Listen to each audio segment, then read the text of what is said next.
ఈ 2 లైన్లు కూడా పాలు వెన్న లేవని అనక ప్రేమను తాగి పెరగవే చిలక. అమ్మాయి ఎక్కడి నుంచి వచ్చిందో తెలీదు, నేను అవన్నీ ఇవ్వనేవరా. వలేసే పాడు లోకం కంటపడక ఉండు నాయనక, ఇలా నా గుండెలో నా గువ్వలా కొలువుండిపోయి ఇంకా ఇటేపొస్తే ఎమున్నైనా నిలేస్తానే, మరింకా ఏ కీడు నీ వంక రాలేదు. అసలు చూడండి ఏడండి ఈయన ఎక్కడికి వెళ్ళిపోయాడు ఆయన. అయితే అంత అసలు పల్లవి మొదలవడం అతని వృత్తిలోని ఇబ్బందుల్ని మోళీ ఆట ఆడుతుంటారు. బాబు వేస్తే డబ్బులు వేయండి నా జీవితానికి ఉపయోగం. ఇక్కడ 2 లైన్లు చాలా బాగుంటాయి సార్.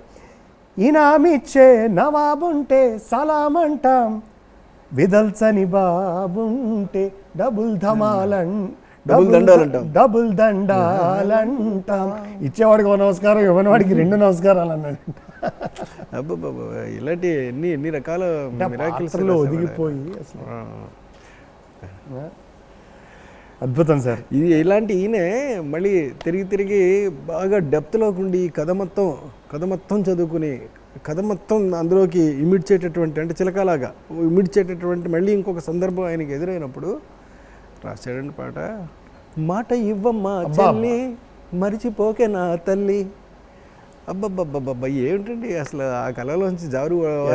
సందర్భం ఏంటి అంటే తన భర్తని ఇంకా ఎట్టి పరిస్థితుల్లోనూ కూడా ఇంకొక పెళ్లి చేసేయాలి అని డిసైడ్ అయిపోయినటువంటి భార్య. ఒక భార్య భర్తకి పెళ్లి చేయటం ఏంటి, తను భర్తకి తనకు తెలుసు కాబట్టి ఆ విషయం భర్తకి చెప్తే తట్టుకోలేడు. అలాగనే తట్టుకునే కండిషన్ ఆ భర్త దగ్గర లేదు అని డిసైడ్ అయిపోయిన తర్వాత ఇంకొక అమ్మాయి టచ్లోకి వచ్చిందని చెప్పి తెలిసి ఆ అమ్మాయికి తనకి అంటగట్టేసి ఆఖరికి ఫైనల్గా ఈ 2వ అమ్మాయి నేను ఏదో రకంగా ఒప్పించి తీసుకొస్తానని వెళ్ళిన ఆవిడనే తిరిగి ఒప్పించి మాట ఇవ్వమ్మా చెల్లి అని చెప్పి చెప్తూ ఉంటానండి అక్కడ. ఎందుకంటే నాకు ఒక మాట ఇవ్వు, మళ్ళీ జన్మంటుంటే నేను మళ్ళీ మీకు బిడ్డగా పుట్టి నేను వస్తాను, అప్పుడు నా పేరు మాత్రం మీరు మళ్ళీ పెట్టుకోవాలి తిరిగి నేను రిక్వెస్ట్ చేస్తూ కాబోయే పెళ్ళానికే ఉన్న పెళ్ళం అడుగుతూ బతిమాలుతూ విషయం చెప్తూ తన భర్త గొప్పతనాన్ని తెలియచేస్తూ, అంటే ఇలాంటి వాడు కాదు నా వాడు, చాలా అమాయకుడు నా భర్త, రాముడంటే వాడు కూడా ఎంత గొప్పవాడో వాడు, వాడికి చాలా మంచి లిరిక్ రాశాడండి నా. అవునండి. మాట ఇవ్వమ్మా చెల్లి మరిచిపోకే నా తల్లి, నా ఇంటిలో నువ్వు మళ్ళీ దీపాన్ని పెట్టమ్మ వెళ్ళి.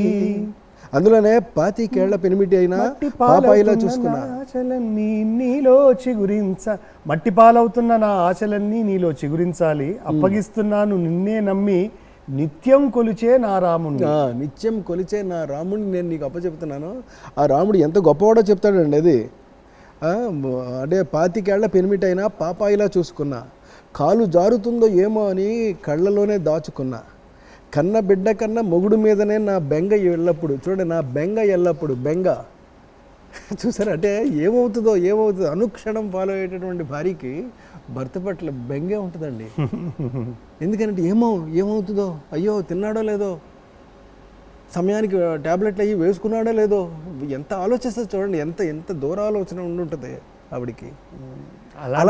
అలాంటి భార్య, అంతటి ఎమకబుల్ భార్య అండి. ఇంకా చెప్పలేము, అంత మాటల్లో చెప్పలేనంత ఆ మనసు కలిసిపోయినంతటి గొప్ప మనిషి ఆవిడ కోరుకుని ఇంకొక పెళ్లి చేసుకోమని చెప్పడానికే ఉపయోగించిన పాట రాయాలి అని అంటే ఆయన రాసిన తీరు చూడండి. చివర్లో క్లైమాక్స్ సార్, 2వ చరణంలో ఎంత పొందినా తనివి తీరదే, ఎంత పొందినా తనివి తీరదే, కావాలి ఇంకొక జన్మ, ఆ చేతుల్లో చిట్టి పాపాయినై ఉయ్యాలలుగే తృప్తి కోసమై, వచ్చేది నేనేనని గుర్తుంచుకుంటానని, ఆ కొత్త జన్మానికి నా పేరే పెడతానని మాట ఇవ్వమ్మ చెల్లి. చూడండి ఆ లింక్ కలపడం, ఇలాగని మాట నాకు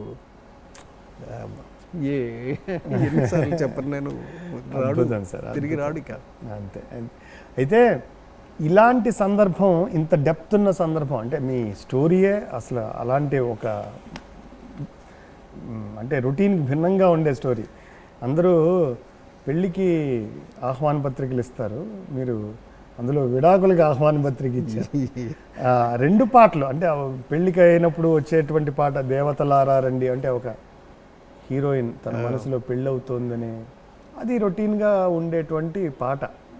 అంటే కళలతో, కొత్త కళలతో జీవితాన్ని. కాకపోతే ఆ విడాకుల సందర్భం ఏంటి సార్? అది పందిరి వేసిన ఆకాశానికి అని ఒక పాట ఒకటి ఆయనే రాశారు ఆయన. అంటే ఇవ్వమ్మ ఆహ్వానం, ఆవిడికి ఆహ్వానం నువ్వు ఇవ్వు, అలాగని వెళ్ళి ఒక దేవత దగ్గర, ఎక్కడైతే పెళ్లి చేసుకున్నారో అక్కడ ఆ దేవత దగ్గర ఎవరైతే జనం రేపు ఆశీర్వదించాలో వాళ్ళందరి దగ్గరికి వెళ్ళి మోకాళ్ళ మీద కూర్చొని, అమ్మ నిన్నటి వరకు నాకు నా భర్త ఉన్నాడు నన్ను చూసుకోవడానికి, కానీ రేపటి నుంచి ఆ భర్త ఇంకా నాకు ఉండడు, నేను ఒంటరి దాన్ని, కాబట్టి మీ ఆశీస్సులు ఇప్పుడు నాకు అవసరం, అప్పుడు కాదు. మిగిలిన జీవితం అంతా కూడా ఇలా ఒంటరిగా గడపడానికి మీ అందరి దీవెనలు నాకు అవసరం అని చెప్పి మోకాళ్ళ మీద నిలబడి అడుగుతూ ఉంటేనండి కంటతడి పెట్టించాడండి ఆయన రాసిన రాతతో. కానీ అందులో కూడా ఒక పాజిటివిటీ ఉంది కదా సార్. బేసిక్ అంటే ఇంకా అయిపోయింది నా జీవితం, ఆత్మహత్య చరణం అని చెప్పట్లేదు. ఇప్పుడు నాకు మీ ఆశీర్వాదం అవసరం, ఇప్పుడు నాకు మీ ఆశీర్వాదం కావాలి, నాకు ఆశావాదం ఉంది అందులో. అలాంటి పాట రాశాడండి ఆయన.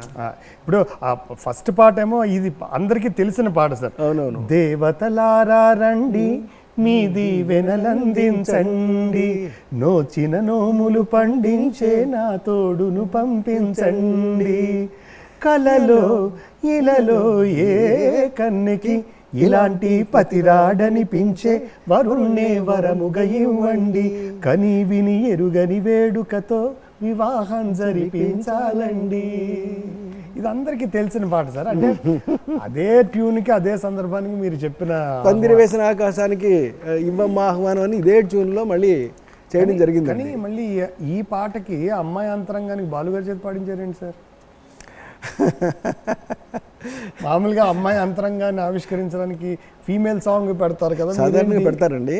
అథెంటిక్నెస్ కావాలి అని అంటే అది బాలుగారు గొంతులోనే పలుకుద్దండి.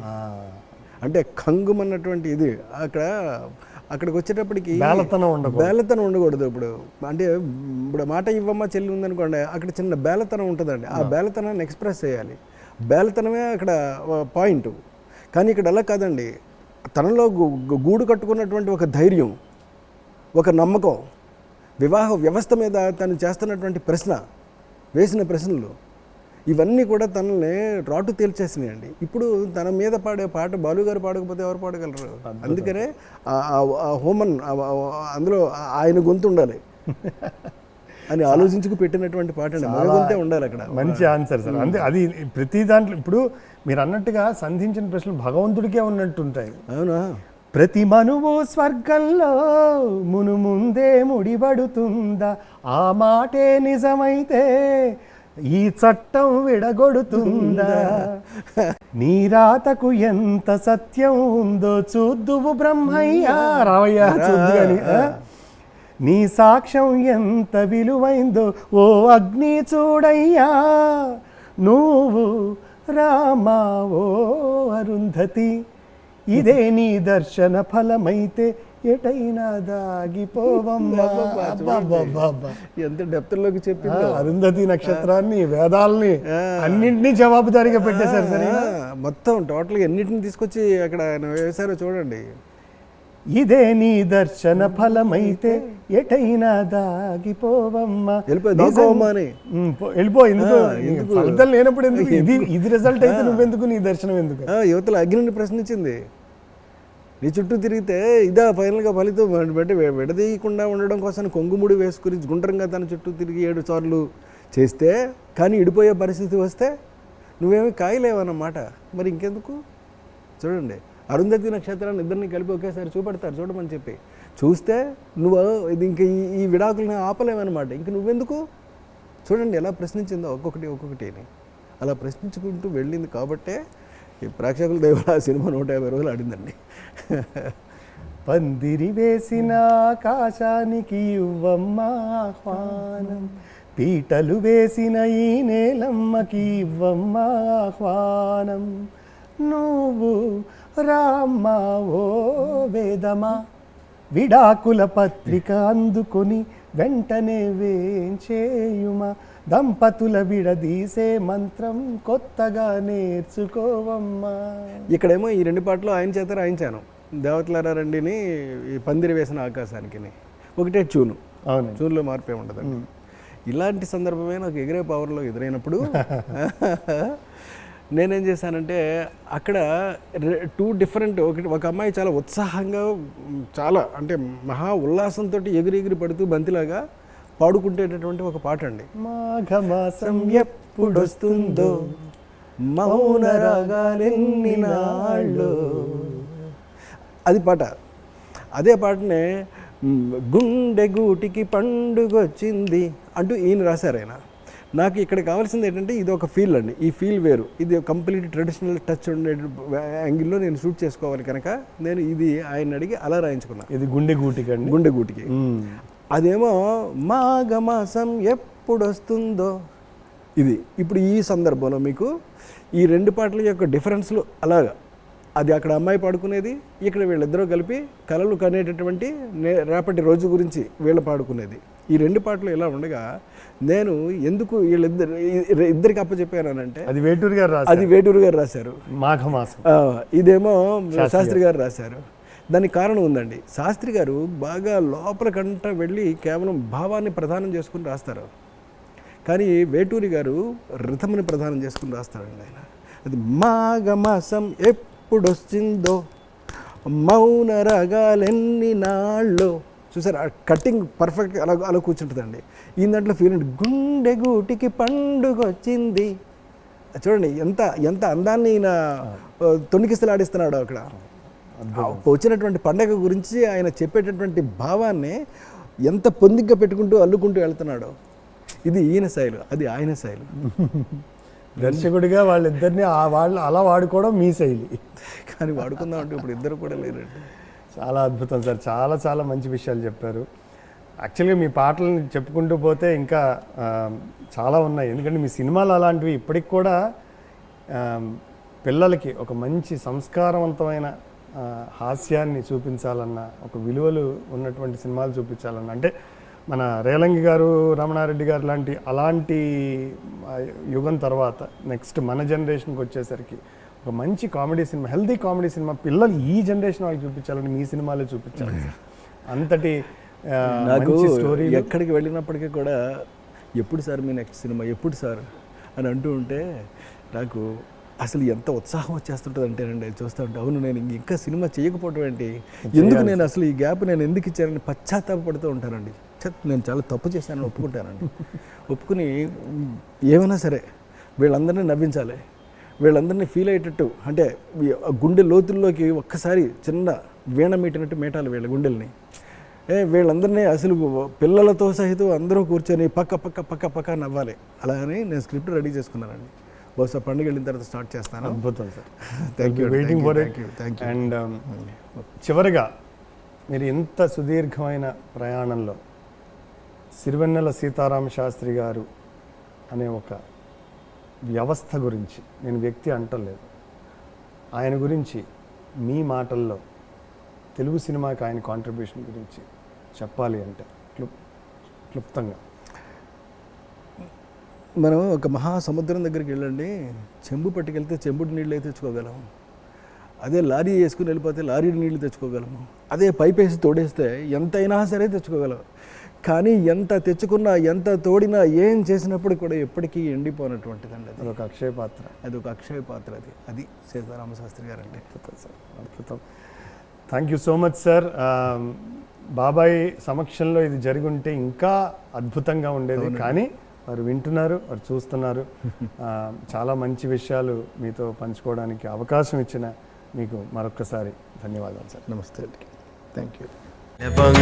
మీదుగా చిరునవ్వుల కిరణముల జీవజోత్స్న వర్షించను, రసవాహిని ప్రభవించను. శివగంగా కళ్యాణం అది దివి భువి సంధానం, శివగంగా కళ్యాణం అది దివి భువి సంధానం. పిపాసులకు రసదానం ఈ స్వాగత గానం, ఇది స్వాగత గానం. iDream మీడియా సమర్పిస్తున్న సిరివెన్నెల జగమంత కుటుంబం కార్యక్రమంలో ఈనాటి ఈ సంచికకు విచ్చేసి సీతారామ శాస్త్రి గారితో తన సుదీర్ఘ ప్రయాణంలో తనకున్న ఎన్నో మధురానుభూతులను, అద్భుతమైన విషయాల్ని మనందరితో పంచుకున్న మన ఆత్మీయ అతిథి గౌరవనీయులు కృష్ణారెడ్డి గారికి కృతజ్ఞతలు తెలియజేస్తూ వారికి ఒక చిరు జ్ఞాపికని ప్రదానం చేయాల్సిందిగా సీతారామ శాస్త్రి గారి తనయులు, నటులు